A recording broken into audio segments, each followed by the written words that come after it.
Welcome to the Art Lady channel. Today I'm going to show you a real exciting art technique, and it's called scratch art. To create the scratch art, you just need some simple basic supplies. A set of oil pastels, and you don't need the real large sets. A small set will do because you can layer these colors.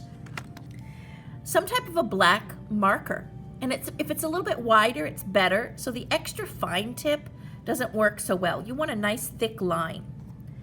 Something to scratch with, and then some acrylic paint. And then of course you need a design that you're going to use on your scratch art. And here I chose a bear with simplified shapes. And then you want to break up the background with some simplified shapes as well. So I chose some meadow flowers and plants to go with my bear. You also need a little bit heavier paper or a board to draw on. Here are some choices that you can use that I found work well. Matte board, which this example is done in. And matte board is what artists use for framing. And you want to draw on the white side of the matte board. You could use cardboard, and this is a heavier stock cardboard here. This is just scrap cardboard. And that's the results of that. Now cardboard is this tannish color, so the colors that we end up with are a little bit more muted because the background color is not white. So that's an idea. Or you can even use simple canvas boards right here. And this is just an inexpensive multimedia canvas board, and we did our scratch art on that. This canvas board does show a little bit of texture once you're done. From a distance you don't really see it, but what I found is the colors stay very vibrant because they stick into the cracks in the canvas board. So this is an excellent choice to do your scratch art on at home or if you're in a classroom. So here's my example, and now I'm going to show you how to achieve this really amazing look.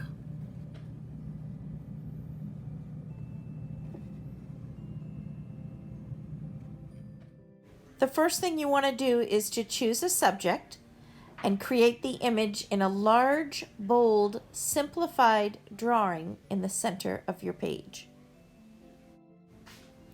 You want to use a Sharpie or a permanent marker to draw your designs with. Then you want to break up the background space by adding some kind of simplified shapes or designs to the background. Here I added some branches in the trees to break up the negative space.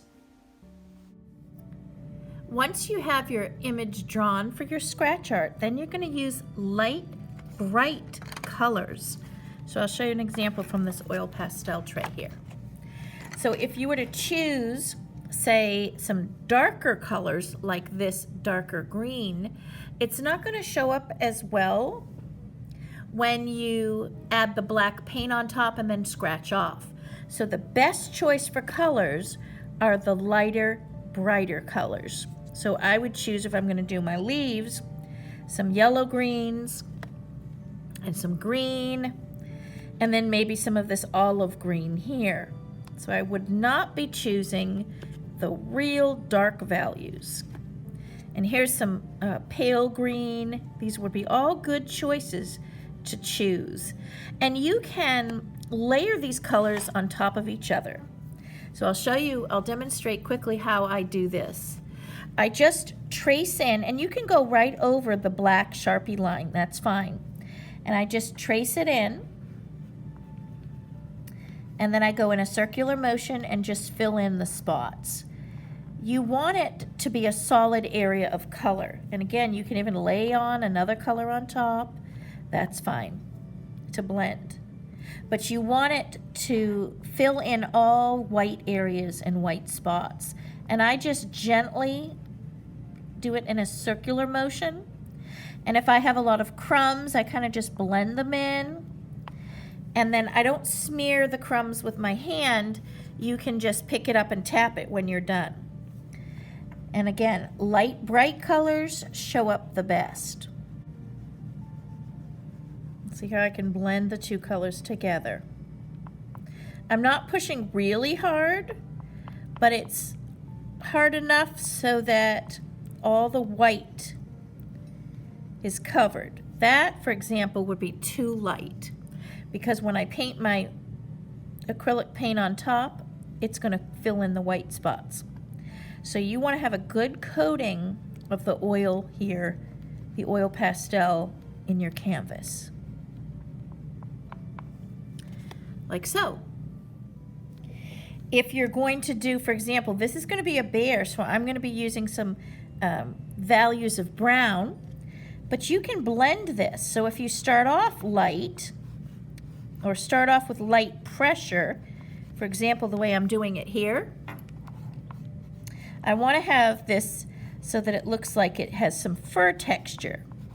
It's okay to start off light, but then as I layer my colors right on top, it's filling in so that I don't see any texture from the mat board or from the canvas board.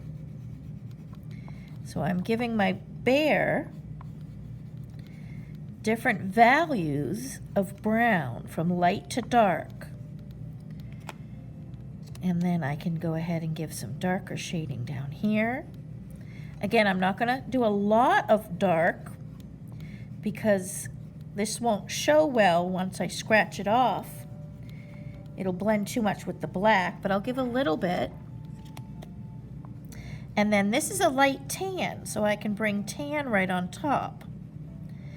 But by layering the oil pastels like I'm doing here, I'm still achieving a solid coverage like I did with the leaves. It just has different values of color.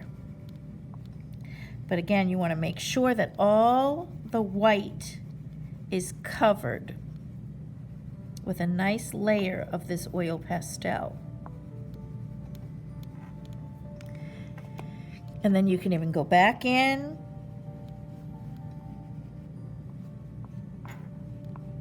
and add more fur texture, because it's very easy to blend with oil pastels when there's layers of it. So I'm using all the different values of browns and tans and kind of putting them on top of each other.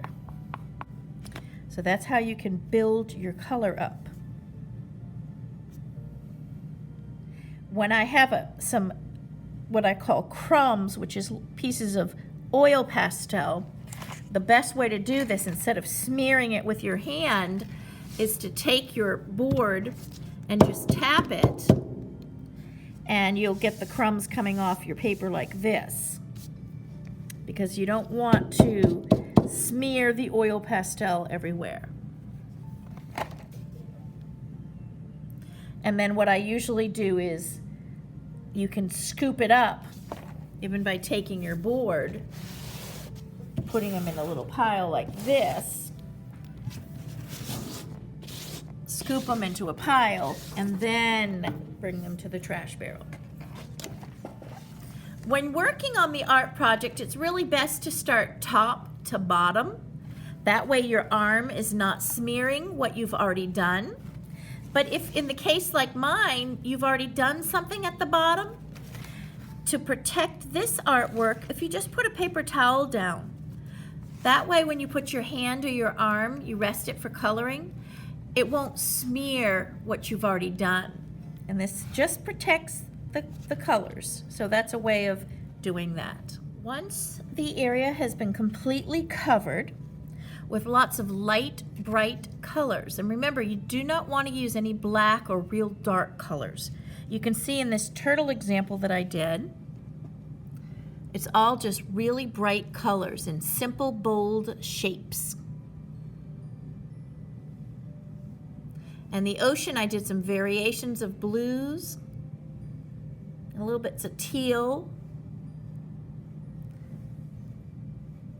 You don't want it to be one solid color. This would be more interesting. Now what I'm using is just an acrylic, and you can use a very inexpensive acrylic color paint. And this is black, and I mix it with a little bit of water because you want to thin it down. You want it to be a little bit more liquidy than pudding. So you want it to be pretty liquidy. But it cannot be so thin that you don't have good coverage, because what will happen is it will resist.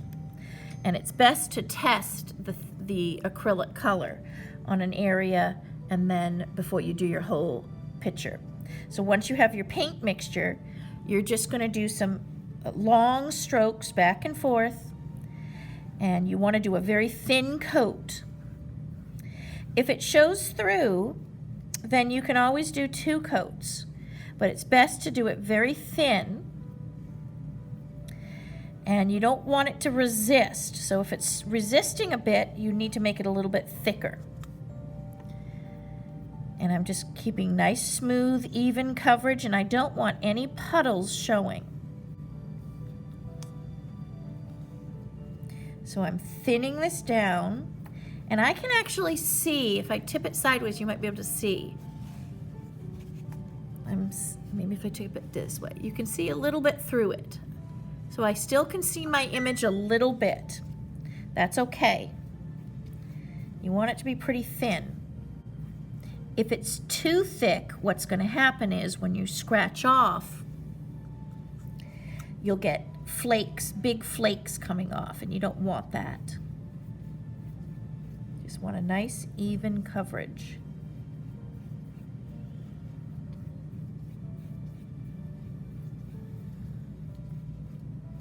Like so.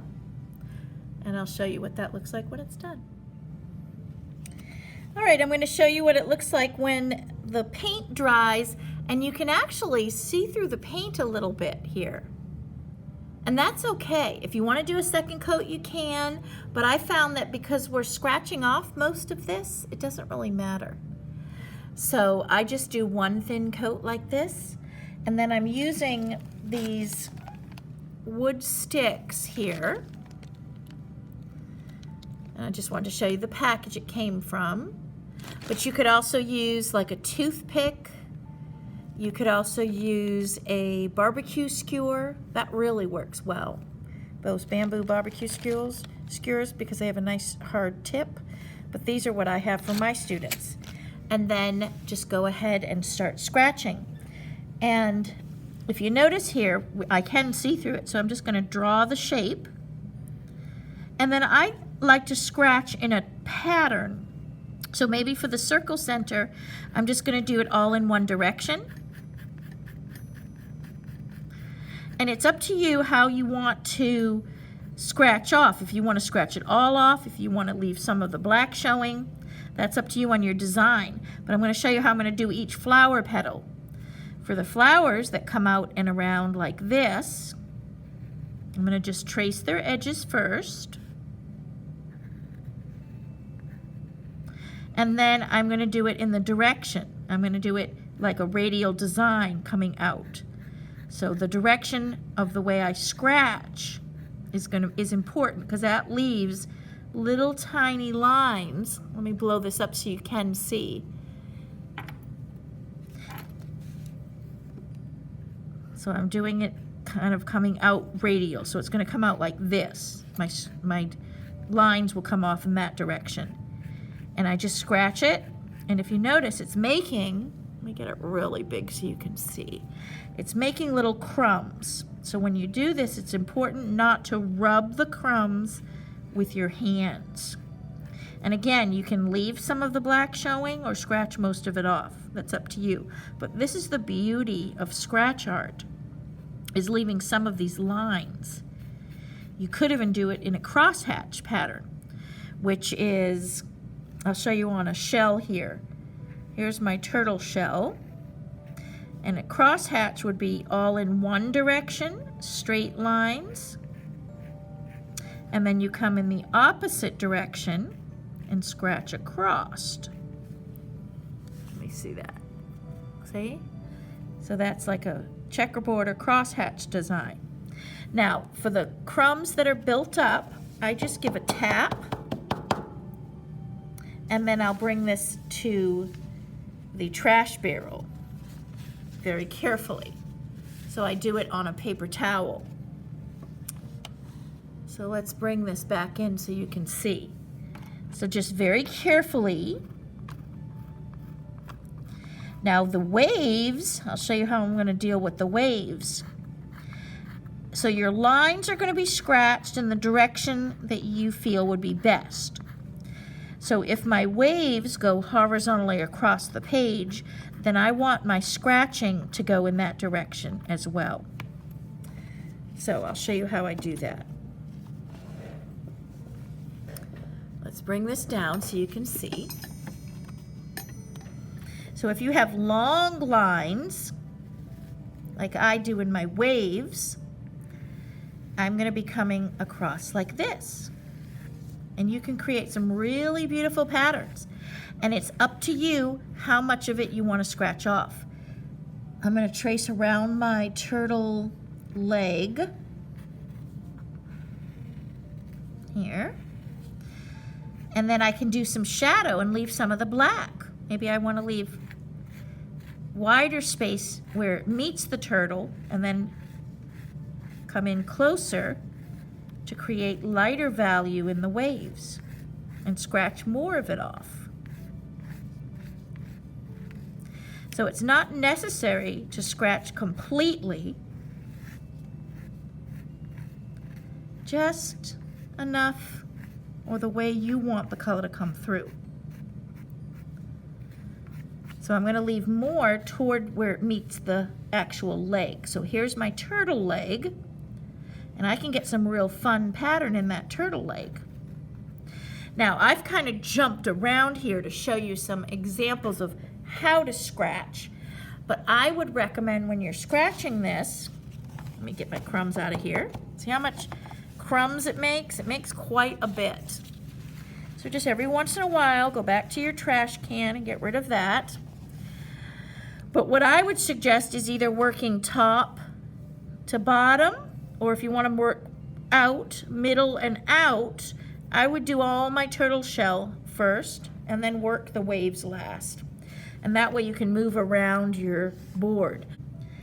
What's great about the scratch art technique is I can go ahead and get some really amazing texture. And it's how you scratch your board is how it creates your texture. So I'm going to actually do almost like, for the scales here, almost like C shape. I'll show you, I'll blow it up real big. So almost like C or U shapes. And this, so it's a curve like that. And I'm just placing them on top of each other, next to each other. And this is going to create a different kind of a scratch pattern or texture, as opposed to long, gentle lines. This is creating my texture in his flippers. I kind of wanted scaly or bumpy feel. And so that's how I'm going to work up that kind of texture. And here, I'm not scratching it off completely. I'm leaving some of the black showing. I'll show you what that looks like.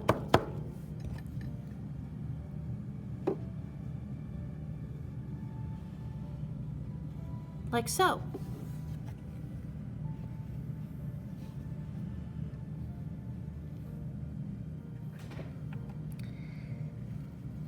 For the waves, I'm tracing the edges first, somewhat where I have my original drawing, just so I know where my waves are. I found it easier if you trace first and then go ahead and do your long lines, like so.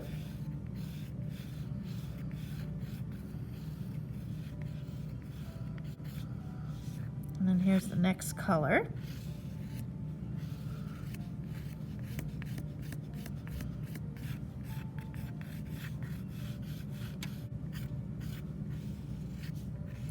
And again, I try not to rub my arm or hand on the scratch art that I've already done.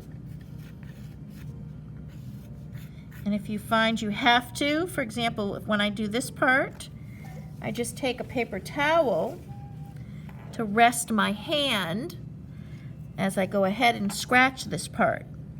But I always find that if I trace my design out first, it's helpful when scratching.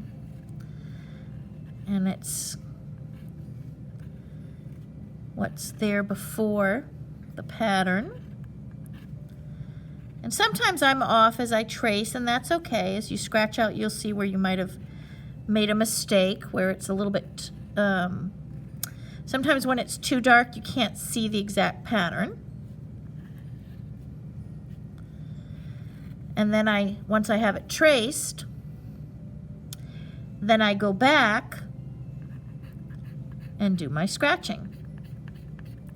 And here I'm just going to have it in one direction on the shell here for this pattern. And I'm going to have it come around. It's going to be like a radial design as I scratch.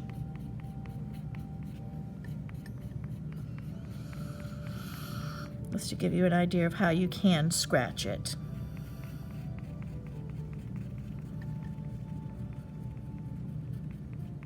But I found it helpful definitely by tracing first.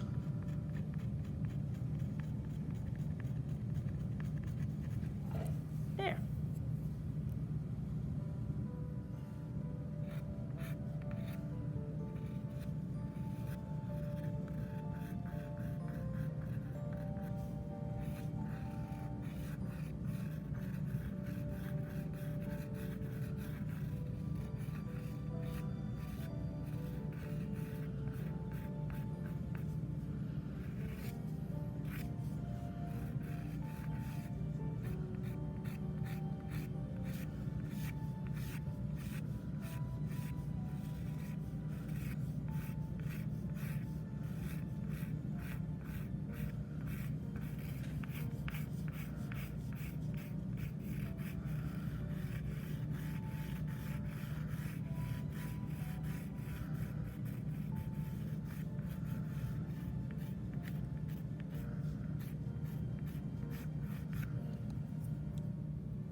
All right, I'm just finishing up my turtle design here, but I wanted to show you what it looks like close up, what's done and what's not done. If you look here on my waves, I just put in some lines, probably about 1/4 of an inch apart, and now I'm coming back and putting some lines in between to finish it off. So you don't want to have lots of black showing. And I'm going to go ahead and finish this real quick. And then I'm going to show you some close-ups of what it looks like when it is done. Now what I do is I tip mine up to the side, give a little tap, and then I take the board and I scrape the table, and I bring this into a little pile on the desk. Like so. And then I scoop that into my hand.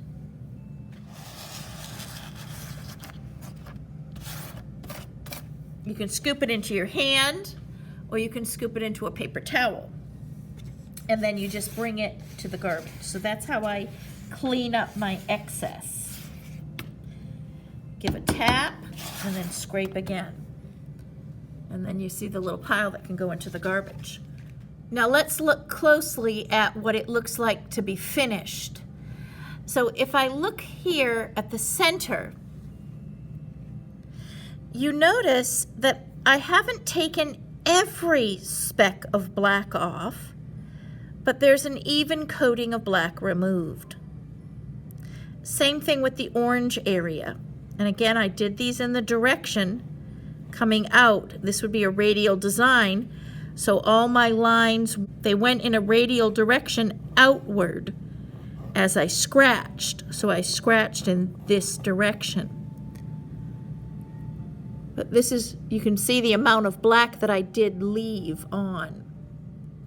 And let's look closely at the texture of the little flippers here. You can see I did leave some black to create texture. And then let's look at the completed ocean lines. The ocean lines were done with long horizontal lines. And you can see some very, very thin streaks are showing. And this is the characteristics of a scratch art. You don't want to go back and forth and remove every speck of black, and that just gets too smeary. And some of this area is really quite beautiful, especially where the oil pastels have overlapped and blended. You've got all different kinds of gorgeous values. And this was done again with those long, kind of free, just kind of floating, curving lines, kind of giving the feeling of the wave and the movement of the ocean. And so the overall effect, there it is. So you have your radial design lines coming in, and then this texture, and then the ocean texture. If I were to scratch these in a different direction, you wouldn't have as great a movement in the water.